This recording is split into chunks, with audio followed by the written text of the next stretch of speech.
Hello అండి, welcome back to our channel. ఈరోజు recipe వచ్చేసి బీట్రూట్ ఎగ్ ఫ్రై ఎలా చేయాలో చూద్దాము. ఇది హెల్తీ రెసిపీ అండ్ చాలా అంటే చాలా టేస్టీ కూడా ఉంటుందండి. ఈ రెసిపీ ఎలా చేయాలో చూద్దాము. ముందుగా స్టవ్ వెలిగించుకోవాలి. స్టవ్ వెలిగించుకొని ఒక బాండ్లీ అయితే పెట్టుకోవాలి. బాండ్లీ వేడయ్యాక 2 టేబుల్ స్పూన్ నూనె వేసుకోవాలి. 1/4 టేబుల్ స్పూన్ జీలకర్ర వేసుకోవాలి. 2 పచ్చిమిరపకాయలని ఇలా చిన్న చిన్న ముక్కలుగా కట్ చేసుకొని వేసుకోవాలి. ఒక మీడియం సైజు ఉల్లిగడ్డ చిన్న ముక్కలుగా కట్ చేసి వేసుకొని వీటిని మంచిగా ఫ్రై చేసుకోవాలండి.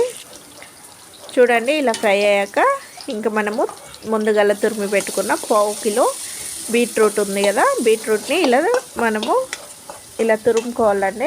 బ్లెండర్తో తురుముకుంటే